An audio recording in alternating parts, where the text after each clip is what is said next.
Nothing you do can make you more worthy than you already are, because you are worthy enough to be chosen by God Almighty to be born and live 25 years, 30 years, and be here day after day as part of His master plan. You're part of His master plan. What did you do to deserve that? Nothing. So there's like nothing you're going to do here is going to make you more or less worthy to begin with. So stop worrying about what have I accomplished? What have I done to make myself worthy? What do I deserve? It's just, who am I here to serve? I'm here for a reason. Most of the time, if you open your eyes and you look around your life, whatever your life is right now, you'll find some things that need some help.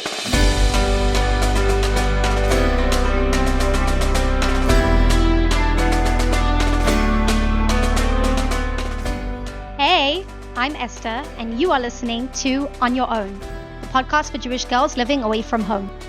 Each week, we bring you an inspiring person or message to help you confidently navigate life on your own, so you can achieve real growth and independence and take ownership of this foundational stage of your life.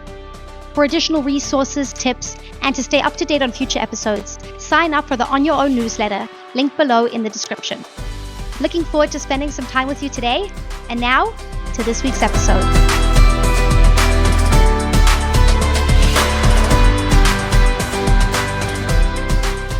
We are entering into the second month of Adar. We got 60 days this year, which is double Simcha. And I wanted to start by asking you about your personal definition of happiness. What does it mean to be happy? Yeah, beautiful. Very important question. Adar, 60 days of Simcha, where we can batul b'shishim, all of the negativity. We can drown out all the negative with 60 days of happiness. But what on earth is happiness? So I think this is a very big misconception, actually, and it's rooted in maybe even something as basic as the American Declaration of Independence. We have this concept of pursuing happiness, doing something that's going to make me happy, and the entire American mind is really structured around this concept. We're going to go pursue happiness. Well, where does this pursuit happen, right? Where are the grounds where I'm going to find the happiness? What do I have to do to find the happiness? And yet, we never define what happiness really is. So, the moment we define it proper, all of a sudden things start to make a whole bunch more sense.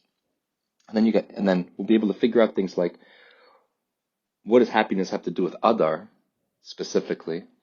And why do we have things like Ivdu et Hashem b'simcha, serve God with joy, with happiness, right? Who is wealthy? Someone who is sameach b'chelko. The first thing we got to do is understand what happiness is, and then figure out what's right and wrong about happiness and how it applies in these situations. So the first thing is, let's do a definition. If I have what I need, I'm content. I have what I need. If I have more than what I need, I feel wealthy. I feel expansive. I have even more money than I need. It's a feeling of wealth. Happiness is the realization that I didn't do anything to deserve the thing that I'm getting. When I realize that the thing that I'm getting is for free, you're overwhelmed with happiness, right? If I work for $20 an hour and my boss pays me $20 an hour, I feel content. I feel justified. If he pays me $10 an hour, then I'll feel incensed. If he pays me $200 an hour out of the blue, even though we agreed $20 an hour, I'm just going to be blown away with a feeling of happiness. I just won the lottery. I deserve $20 an hour, but nothing I did deserves $200 an hour. That feeling of getting something that you don't deserve, that's the root of happiness. It's not an ice cream sundae, that's a pleasure. It's not a brilliant idea, that's a pleasure. It's not a vacation, that's a pleasure. We've really turned it into the pursuit of pleasure, you could say. Happiness is the sensation that I'm getting something I didn't do anything to deserve. Very interrelated with gratitude. I didn't deserve. Nothing I did, and that's why happiness is so poorly defined as a pursuit. It's really a state of mind. There's nothing you can pursue that's going to make you feel grateful, because the more you do, the more you'll feel like you deserve. So the harder you work, the more expectant you are of the outcome. It's inversely, that's why the harder people work, the less happy they get. America's been pursuing happiness for 300 years. Everyone's miserable. Yep. Because it's not about the accomplishment. It's actually the inverse. It's the realization that this thing that I have right now, the fact that I'm breathing, there's nothing I did to deserve to be born. There's nothing I did to deserve to wake up today. In fact, my yesterday was so sketchy that, the fact that God gave me another day, it's even a bigger simcha. That's why the worse I do, the happier I get, because it's just so unbelievable that I've gotten all this for free. I have a lot of questions on this because I've never actually heard happiness defined in this way before. The most common way I've heard happiness described is that it's just this feeling. But would you say it's a feeling that comes from having received more than you expected? Like, would that sum up what you said in terms of what's the happiness itself? Like, once you're in a state of happiness, what's actually going on? Yeah. Well, it's I would almost think of it as it's not just a emotion, because it comes from this intellectual idea. It comes from this thought. So it's this integrated being. It's like a state of being. You wake up in the morning and our first thought is, Modeh ani. Wow, I can't believe I get another day. And it's a thought that turns into a feeling, that turns into an action. And then all of our day is flowing with these positive actions because we're in such a good state of being, because our mind is realizing that it's all a gift, and our emotions are reacting to that in the proper way, which is to say, excitedly, buoyantly, right? A person who's happy floats. A person who's depressed sinks, right? And then you can think of it, in that, think of the heaviness of depression. It's described as feeling very heavy. I can't get out of bed. The happy person jumps out of bed. Okay? What's holding that person down is this heaviness of, I'm not getting what I deserve. I deserve more. And it could be very, I'm not actualizing my potential. It could be a very depressing thought. Right? And a person might think that thought's a very holy thought, because I have this potential, I'm not actualizing it, I should be depressed. It's like, where do you think you got that potential? That's not your potential. You were given that potential for free. Even the fact that you're sensitive enough to want to achieve your potential is a gift. There are some people who don't even think about their potential at all. A dog doesn't contemplate its potential. just dogs. The gift of being able to want to achieve is not yours. So don't take it so personally. You're not achieving your potential. It's not your potential. It's a gift that you were given. Today you did great. Today you didn't do so good. It's still for free. It's still a gift. The fact that we're even able to think about our potential means that we're not, people who are in really impoverished situations are not thinking about their potential. They're thinking about their next meal. So that is just the fact that we have time to think about that means that we're in a privileged state, probably. It's also reminding me of something I just read about the 1950s in America, how they're glorified as like the happy days when everyone was just, wealthy and successful and everyone had their house and their gate and their kids and their money and their car. But if you compare how much people were making then versus now, adjusted for inflation, they were making way less money. Their houses were smaller. They had way worse access to healthcare. They were worse off by basically every metric than we are today, but their expectations were way lower than they are today because there was a lot more equality. There wasn't this like huge gap between rich and poor like we have today. So everyone kind of just expected what their neighbor had and they had what their neighbor had. Whereas today, especially with social media and also just because the wealthier people kept getting wealthier and the poorer kept getting poorer, there's this gap. And so we look at today as being worse off than the 1950s when it's actually better by every metric. So that's super interesting. What you're saying about expectations. Yeah. Expectations are really a danger word, right? Because built into the word is expect, right? What do you expect? I expect to have what my neighbor has. He has it. I also expect to have it. Bad train of thought, right? Ezehu ashir hasameach bechalko. What makes the poor person happy or the rich person happy? It's so funny, right? The Pirkei Avos is, who is wealthy, right? And then it does this bait and switch. Who is wealthy? Whoever's happy. It's like, wait a minute. We're talking about money. Well, obviously, whoever's wealthy is whoever has the most money in the bank, right? The Pirkei Avos is not telling us who's wealthy in terms of cash money, because you just need to look at their bank. He's really wealthy.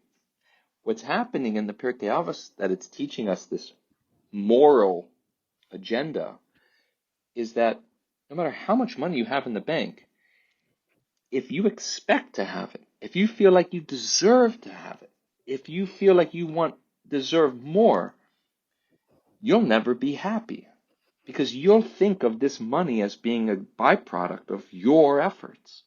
The fact that you're sameach bechelko means I'm grateful and thankful for the fact that this money, to me, feels like an inheritance, feels like a gift.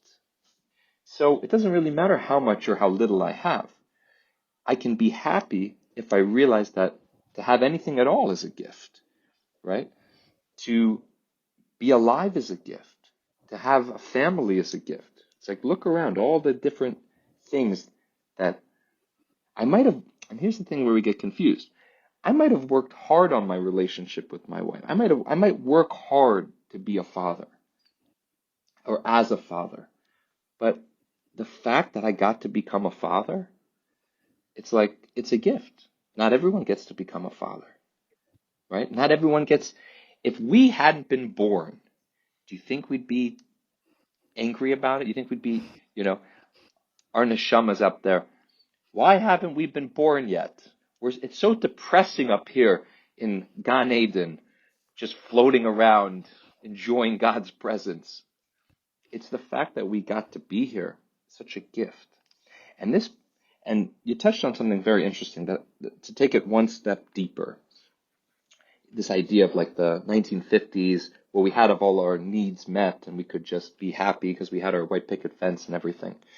And you mentioned like the person in Africa who almost doesn't have the luxury to be happy. He's running after his next meal. Let's pull that apart for a second, because there's some very important insights. That's so the first level, what is happiness?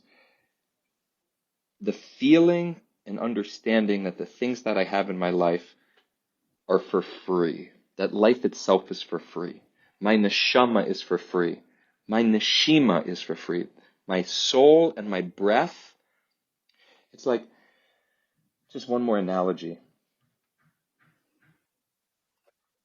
If I invite you to my house, you get to be a guest in my house. The seminary that came to our house this past Shabbos, we had a whole seminary come to our house for Shabbos. They're sleeping all over the city, coming to our house for the meals. Beautiful Shabbos. Now, if they come into the house and are grumpy, I can't believe we had to walk up 8 flights of stairs, which they did. It's kind of annoying. It's like, well, you got to come to our house. If they come in happy that they get to be at our house, it's so endearing.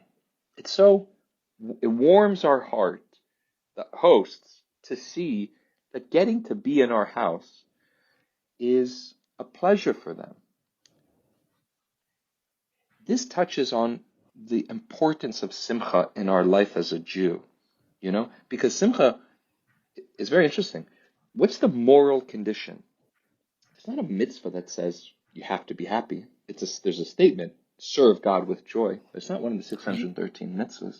You don't have to be happy, right? Why isn't a person entitled to their misery? Why do we are not comfortable? They're entitled to their opinion. They're also entitled to be miserable. You say, no, you're not entitled to be miserable. You got to be happy. We will make you happy. What's happening? The Baal Shem Tov says, there is nothing in the Torah that is more powerful than joy and more damaging than sadness. He says there's one mitzvah that one thing that's not a mitzvah, but that's worth more than all the mitzvahs, and there's one thing that's not a sin, but that's worse than all the sins. The joy is the motivation, and the sadness is it's worse than all the sins. Why? Because in order to make yourself feel good, being so depressed, you're going to go dabble in all of the different things that maybe you're not supposed to do. Why is it so important? It's because of this feeling. You're a guest in God's world. He invited you for nothing that you did. You didn't pay for it. You didn't deserve it. You're just here on a free trip. It's birthright life. It's a 120-year birthright trip. You ever seen someone sad on birth? They might be tired, but they're having a blast because they didn't do anything to deserve this trip. And they get to go all over Israel and have a blast. We didn't do anything to deserve this life. And here we are. So to be sad in God's house, on His invitation, when He's giving us all this for free, it's not nice. So that's why it's so important. So let me preface with an idea. A question. Why does the human condition lend itself to this optionality of being sad versus being happy? It's a very unique condition. And it's going to give a big insight into what's happening in Adar that makes it such a month of joy. Everything that exists in the world, in some sense, is content with its existence. The cow is content to be a cow. The table, content to be a table. The sun, very powerful, is content to be the sun. It's not struggling in its role as the sun. Comes along the human being, right? And we suddenly have this struggle, this discontent. We're somehow not satisfied with our role. We want more, right? And where do you find that struggle begin? Fascinatingly, it happens once we've secured our existence, right? To your point before about the person in Africa who doesn't have the luxury of being happy or sad, depressed. He's fighting for his, his existence is on the line. So he's scrambling to secure his existence. Where do you find the depression start? Once the existence has been secured. It's only once my existence is solid, aka America, that I look around and say, well, why do I exist? What is the purpose of my existence? I'm discontent with just existing. No other entity in the world has this moment of discontent with its existence other than a human being. And that's because we were created in the image of God. God also existed, and he existed perfectly. He existed, and, you could actually say the first thing he created was existence, just to be technically right? God created existence. He didn't really exist in this, but let's not get caught up on details. God existed, and he existed perfectly. And somehow that perfect existence that God had wasn't enough. And he went and created a world and created man in his image to have a relationship with him and said, I want to have a connection with you. I want a mitzvah from the word tzavta to connect us so that we can be in a relationship. Wasn't satisfied with his existence. He was interested in having a life. And these two terms, life and existence, these are the two fundamental ideas that, besides gratitude and thankfulness for getting a free ride, that really frame the discussion about happiness.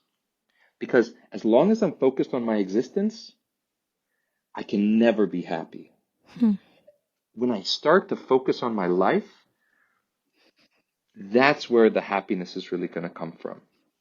And just to differentiate those two, so you can, a blessing that we all know well, Baruch atah Hashem Elokeinu melech haolam, shehechianu v'kiyamanu. Right? We have these two constructs.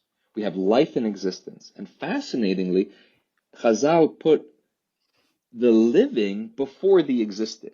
Even though seemingly existing is a prerequisite to living, right? Chazal says, living is where the money's at. Existing, nishtehin nishteher. So, got to think how that connects to happiness, but I'll just pause there and see what kind of thought you have on that. Yeah. So a lot of things are coming up. I want to first go back to the first thing that you were saying about expectations, because it really sounds on paper like just the perfect formula. Just don't expect anything. Everything then is a bonus. And then we know that bonuses make us happy. It sounds so simple, but it's really not simple.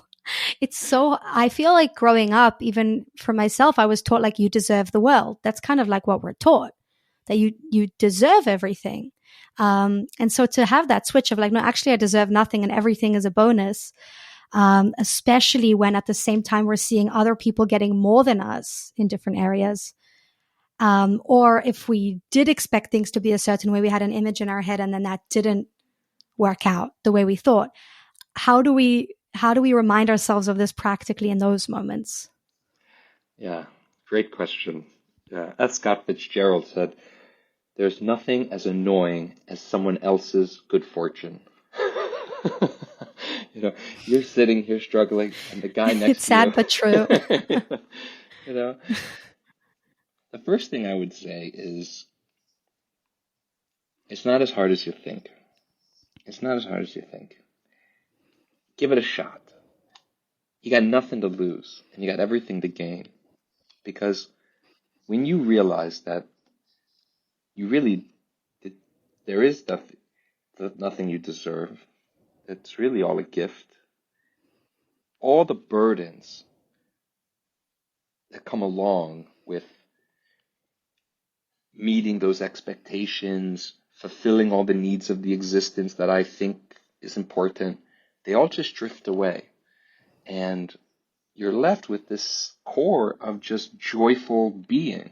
Now, everyone's going to, knee-jerk reaction is going to be, well, then why don't we just sit on the couch and just enjoy? Great question. And that's because you might not need anything, but you're needed for something. You have no needs. You have nothing that, you deserve or don't deserve or is, but you're here.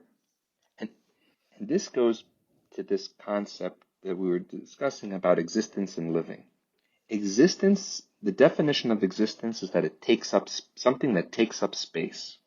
The definition of living is the effect that something has on its environment, the effect that it has on others, right? So everything in the world has these two properties. It has its existence and it has its life, right? The stone has an existence, takes up space, can't put another stone on top, in the same spot, but it also has a life. What's the life of a stone? It's to be strong and sturdy, right? A house made out of stones is stronger than a house made out of straw, as we know from non-kosher sources. I don't know, do they have that storybook where you come from? The wolf. No. I'm from South Africa. I was going to say, because that usually gets a giggle. You're from South Africa? I haven't heard of this. Yeah, but it's the three little pigalach and the big bad wolf, and he comes and blows their house down. Okay. Okay, got it. The life of the fire is to warm and to pull apart. So what's your effect on the world around you? Everyone's so focused on their experience, their needs, their existence, their happiness. Am I happy? Is this happy? Have I pursued happiness enough? Have I achieved my happiness? It's like, let's just take a blank sheet of paper. You got a free trip. None of this is your responsibility. None of this is your call. None of these things that you think you need are really your needs, because you didn't create yourself. You didn't create yourself to need to sleep. Sleep is something that God needs you to do. That's why He gave it to you, right? It's His issue. If it was up to me, I would never create myself to have to sleep 30% of my life away, right? I don't want to sleep. Yeah. I want to stop sleeping, except I get so tired. So I go to sleep, right? I want to have shelter. I want to have a big house. Okay, well, I don't want to have a big house. God wants me to have a big house, because in a big house, I can host people for Shabbos. And the Gemara says, if you don't have a house, you don't feel like a person. Where are my kids going to sleep, right? It's not my issue. So I can step back and say, I'm here for free. I got a free birthright trip for life. Someone else, God, is going to be responsible for taking care of all of my needs, because He's the one who gave them to me, right? No other animal in the world goes out and gets a job. We're the Bachir of creation. We're the pinnacle of creation, created 30 seconds before Shabbos, because we're the crown of creation. And we're the only one who spends years of our life training to get a job. It's just so funny. The monkey wakes up in the morning and finds a banana. We can't figure it out. Years of schooling. Learn math, learn science. Why? Because one day you're going to need a job. What do I need a job? Because you need to make money. What do I do with the money? I have to buy food. But the monkey is eating the bananas. Well, we got to take those bananas and put them in the grocery store and charge you $15 a pound. It's just so silly. When Mashiach comes, it says we're not going to have a job. We're not going to need to go buy food. The food's going to grow outside of our window. We're going to pick it off the kol echad tachat te'enato. Everyone's going to be under their date vine, and they're just going to pick up the fruit and eat it. And the reason we need money and we need to be in business and have all this stuff that's been imposed upon us is because God designed a system that forces me to leave my cave and come knock on your cave and knock on your cave door and say, anyone in here need chad pa'ami plastics? Because I'm selling and you're buying because your chad pa'ami just ran out. So now we get to meet. And I say, well, is there anything else you need? You say, I would love single-use tablecloths made out of plastic that you can throw away when you're done. And I'll say, that is the greatest idea of all time. Let's go into business. We'll patent that. We'll sell it to the Frum Yidden that have big families, and we'll make a fortune. And all of a sudden, we're in business. And I do think since sliced challah, that is the greatest invention mankind has known. The single use. Well, why do we need to be in business? Not because we need money, but because we need each other.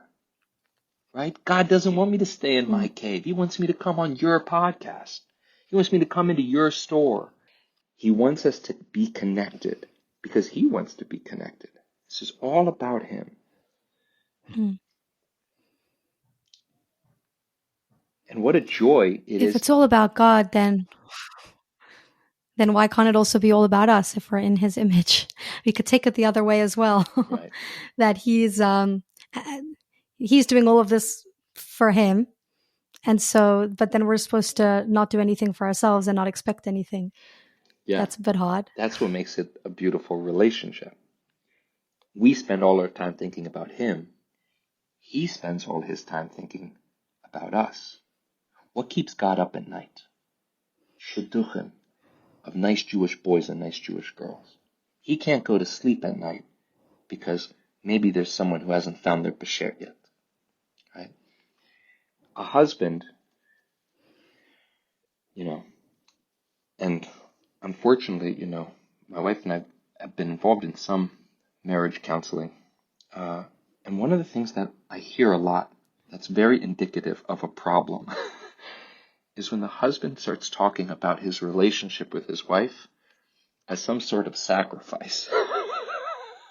It's like, that's not a good sign, Human sacrifice has been, we're way past that. This should not be a sacrifice. You taking care of your wife's needs is not a sacrifice. It's who you are as a husband, right? If you're not sensitive to her needs, then you're not even really married. Like, I got to look out for myself, and she comes in, I got to look out for myself, and we'll compromise. It's like, no one's married here. Marriage means your needs become mine, and my needs become yours. As long as we're stuck in our own needs in any relationship, we're going to be miserable. We're going to be miserable if we're stuck in our relationship with our boss, right? We're in a job, and I'm sitting there the whole day thinking, well, what is this job doing for me? How is this job advancing my career? You're in big trouble. You're going to get rocked. You're not a good employee, and you're not going to get promoted. You're not, what's the inverse of that? The person comes to work. He's, so happy that he got this job that he did not deserve, which is how we all feel when we get a new job. And we just go, what can I do to help? And all of a sudden, he's helping over here, he's helping over there, she's helping over here, she's helping over there. And pretty soon, what's happening? They're sending more and more responsibilities to this gal because she's so helpful, because she's so excited to try to meet the needs of the business in any way she can, that not only does she get more responsibilities and expand her skill set, but pretty quickly, she's being promoted. Because someone like that who puts the needs of the company first, for sure we want them in management. For sure we want to give them more, But what happens? 15 minutes in, we're looking over our shoulder. What have they done for me lately? Because I deserve, I expect, I. Yeah. And then you're in big trouble. That's the Jews going to Achashverosh's party. Right? Why is Adar such a joy? We go to the party because we think that he's going to take care of our needs. He's going to protect us. And God, there's a Hasidic teaching that says the real sin of the Jews in Purim that deserved to get, annihilated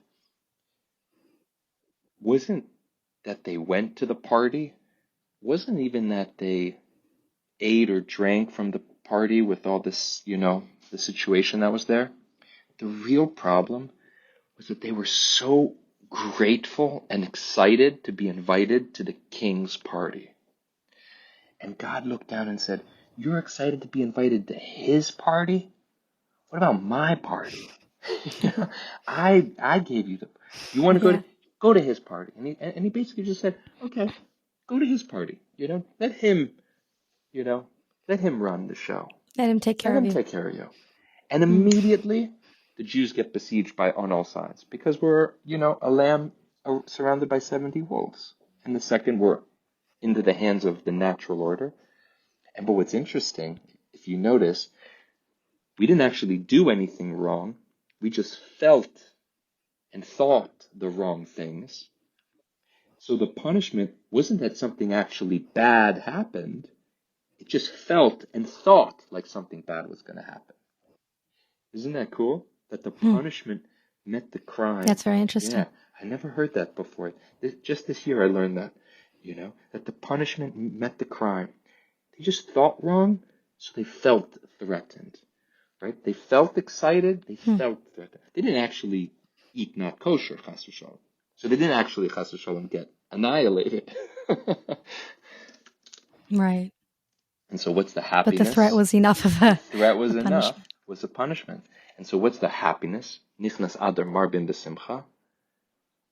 We're so grateful to be in God's party. At the end of the day, we want to be in his party. We want to be responsive to his. I am so grateful to be in a relationship with my wife. So we got married in Adar. So my personal Adar is Nichnas Adar Marbin. It's the anniversary month. Wow, gives me a whole month to 2 months. Woo! What did I deserve to get this gal? What did I deserve to get these kids? Man. Simcha. But at the same time, if you really, really feel that way, which I guess we can call like true humility, you might then not get seek out the best girl because you don't deserve anything anyway. Like, I may as well just get anybody because what do I deserve? So how do we also make sure that we're expecting the best for ourselves without expecting?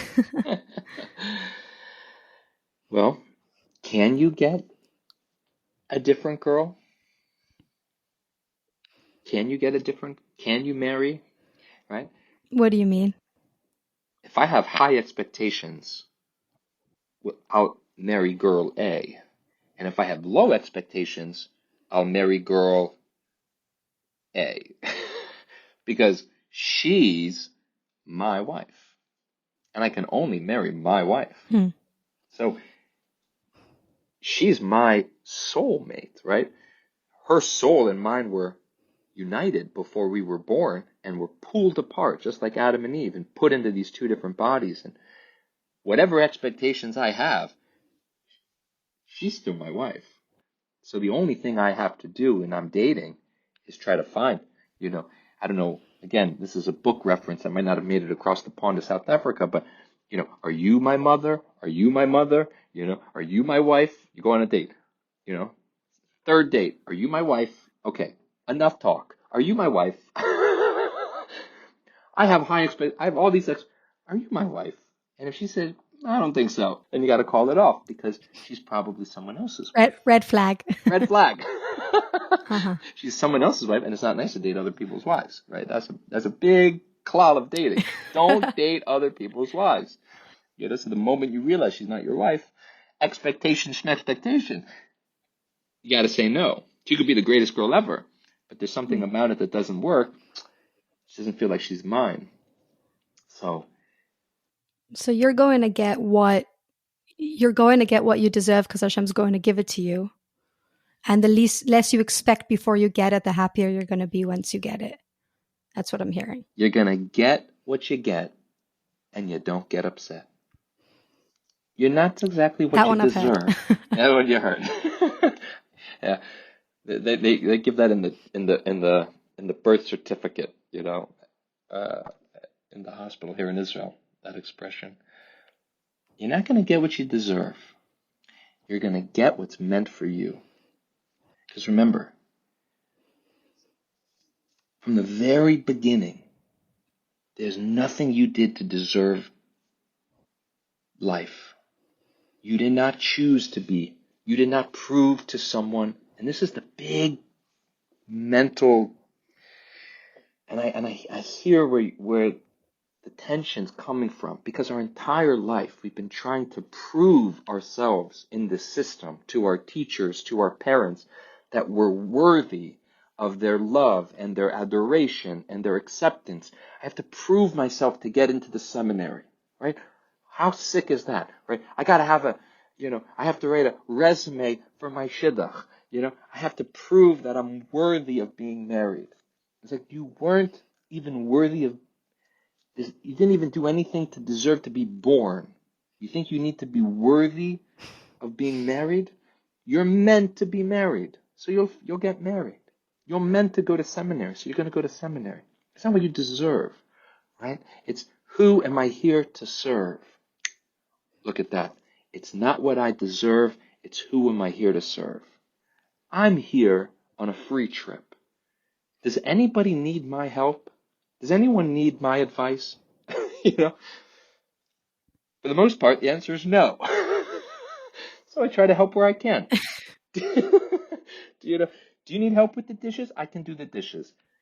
You need help cleaning the house? I'm not so good, but I'll give it my best shot, right?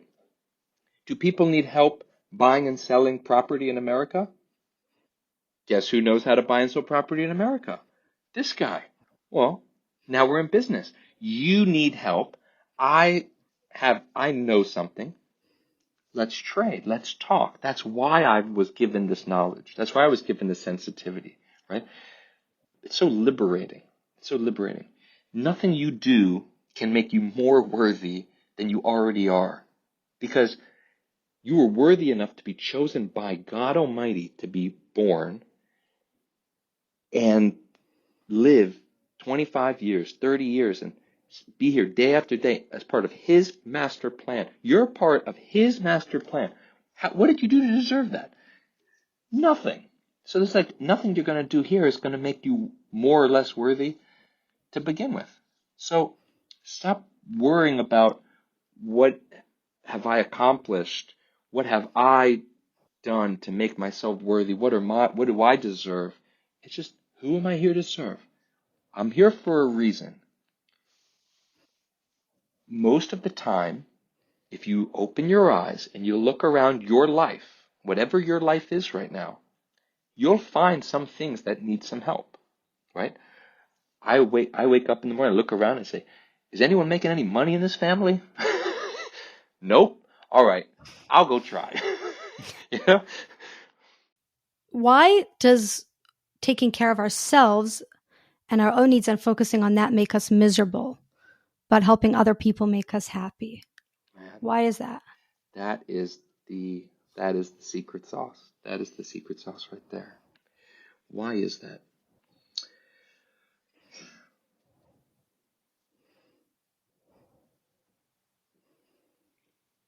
I think because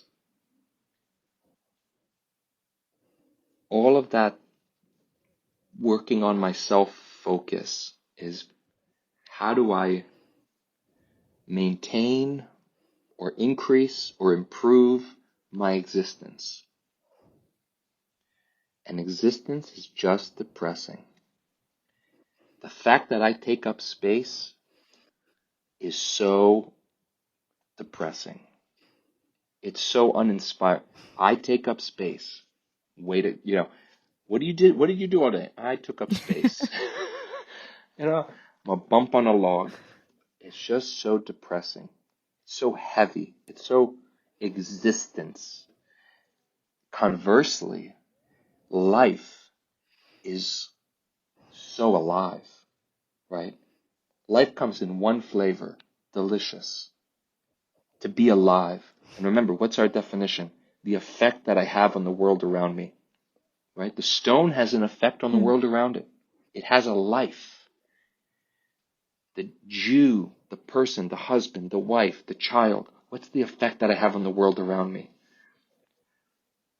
And it's so liberating. It's so freeing. It's a fire. It's an energy, And this is why, very interesting, why we say l'chaim on Purim, right?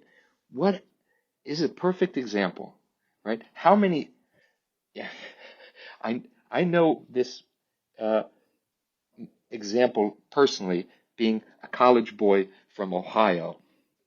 How many sober people can fit on a couch?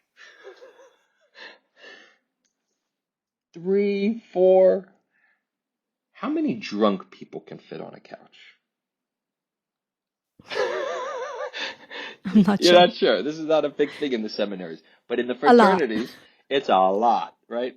I once saw on campus at a pregame, it's called, for the big football game, a bunch of people, basically drunk, tried to see how many people they could fit in a small car. And it was just unreal. There were 15, 17 people stuffed in this tiny car. So it was so Ohio. It just captured my college experience in a nutshell. When you say l'chaim, when you get drunk, people get this wrong. Very interesting. People drink because they think it'll help them lose their inhibitions. And you do not want to lose your inhibitions when you drink. That's what gets you into trouble. Bad idea. What you do when you drink is you lose your existence. You stop taking up so much space. Your needs stop taking up so much space. On Purim, our existence was threatened. It was almost annihilated. So what do? We say, Azov, leave your existence in the dust.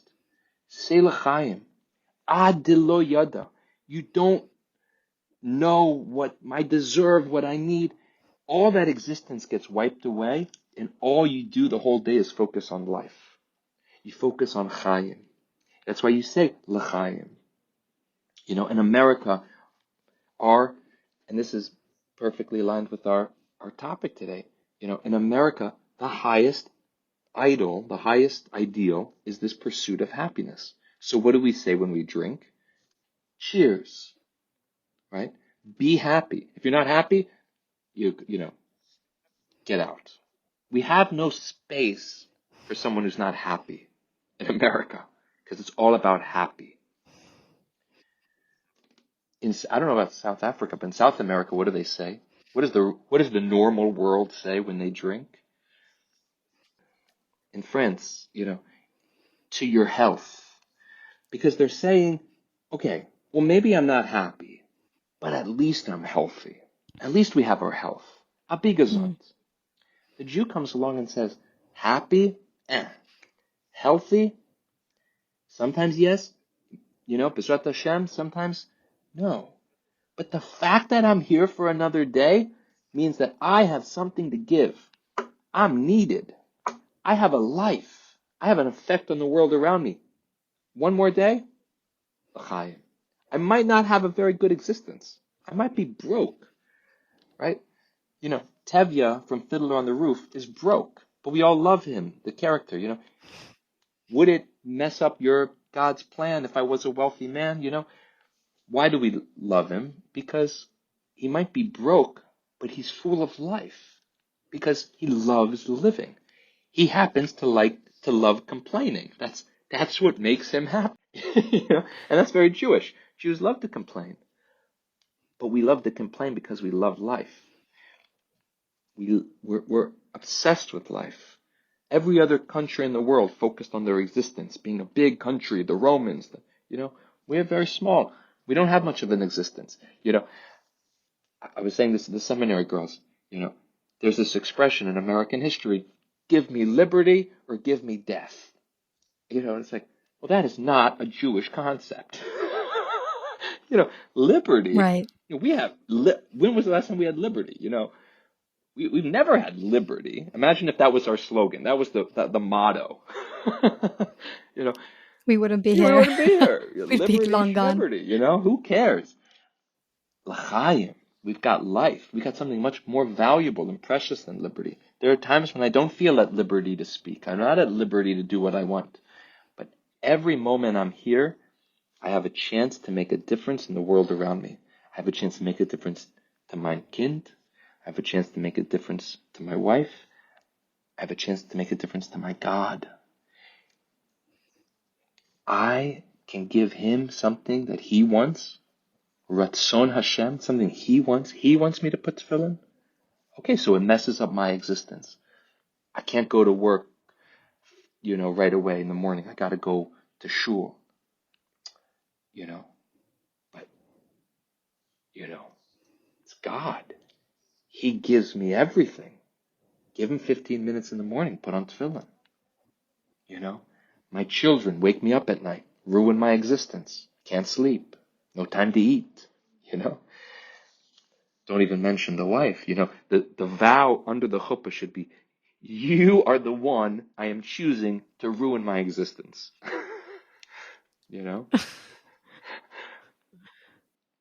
But it's such a joy. And in fact, it's exactly what God did. Who needs existence? The bacher, has the entire apartment to himself. And then he invites his wife into his life.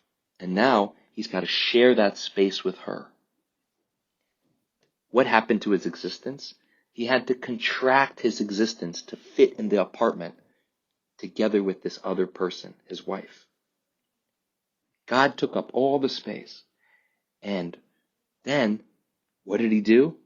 Contracted his existence to make room for us in his life. What do we call that in Chassidus or Kabbalah? What is that called? Tzimtzum. He took up a little less space to have us in the game. Wow. We'll do the same. We'll celebrate Purim. Take up a little bit less space this year. Take up a little bit less space on the couch. Focus on our l'chaim. For one day of the year, we drink to it. But the whole year can be Purim. Can be Ad Lo Yada. Deserve, me, expectations. It's all a free birthright trip. And look how blessed I am. I've got children. I've got a wife. I've got a great seminary that's teaching me Torah. I've got parents that love me and care for me. I have none of the above. I'm homeless, broke, orphan. God forbid. It's like, but I'm here. Must be someone needs me. Must be someone is waiting on my call. Must be something I can do to help. Help make this world more godly. Help make this world more lichtig. Ivdu et Hashem besimcha. The fact that I can serve God, wow, it's more like a prophecy. It's like you get to serve God, automatically you're going to be filled with joy. And joy itself is the service. The fact that I get to be here for you, what could be better than that? Until you came along, all I had to think about was myself. That's why everyone wants to get married so much. We're so sick of existing, right? That's how you know when you're ready to get married. The seminary girls always ask me, when am I ready to get married? I say, when you get sick of yourself. If you still find yourself fascinating, don't get married. Yeah, hang out with yourself more until you're so fed up with yourself. You're so fed up with who you are. You realize, maybe I could take care of someone else for a change. Maybe I could worry about someone else. Maybe I could focus on someone else's needs. I could do that. I'm kind of over my needs. I need this, I need that. Not so exciting. Who could I take care of? Sweet, no? Yeah, I like that. I don't think that's what I was thinking when I got engaged. Yeah. I also got engaged in Adar, actually. Oh, very nice. I was in seminary, 19, and I was just, it just happened. Just happened. But I'm coming to that slowly. Well, there you go. Slowly realizing. I've been looking back recently in my diaries from COVID time when I was married, but like didn't have kids and we both weren't working, and just like my mom was cooking for us. And I look back then, I was just so miserable. And I was Right. like, I now wish I could go back there. Like now I've got kids and I don't have time for anything. And then I read my diary and it's like, no, I don't wish that. I was so miserable. It's so interesting Right. how it works. Yeah. It's very counterintuitive, but it's true. It really is. Yeah. It's a perfect example, and it's so cool that you documented that, so you can actually look and say, no, all this stuff that everyone's saying about retiring on the beach with a mai tai, and put your feet up and not have anything to do, it's all a big scam. It's all a big scam to make you miserable. No, let the load weigh heavy on you. Taking care of those kinderlach is not a sacrifice. It's you. It's who you are. It's the mother in you. And then there's the wife in you. And then there's the podcaster in you. And all of these things take time and effort and thought. And wouldn't it be nicer to just not have to do anything? It's like, well, you don't have to do anything. But all of these are an opportunity for you to affect the world around you, to give light to these people who are in your life, the people who have never met you. You just stumble on your podcast and hear an inspiring idea that helps them think about their life in a more mitukan way, a more holy way. What could be better than that? L'chaim. L'chaim. Yeah. Yep. I end off with a question. I don't know, when was the first time that you left home, that you left living at home? First time I left living at home. Interesting question. I guess college. I guess 18, 19. Yeah. They tried to kick me out beforehand, but I kept coming back like a bad dream. So if you were able to tell yourself, to this 18, 19-year-old version of yourself in college, one piece of advice, what would you tell him? Yeah. What would I tell him? Buy Bitcoin at this point.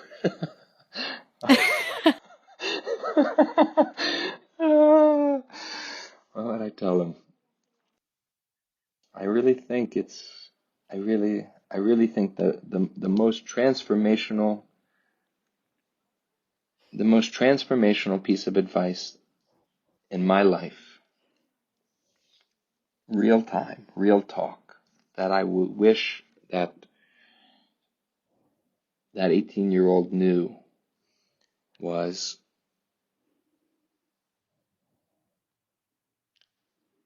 that it's not about what you need, it's about what you're needed for.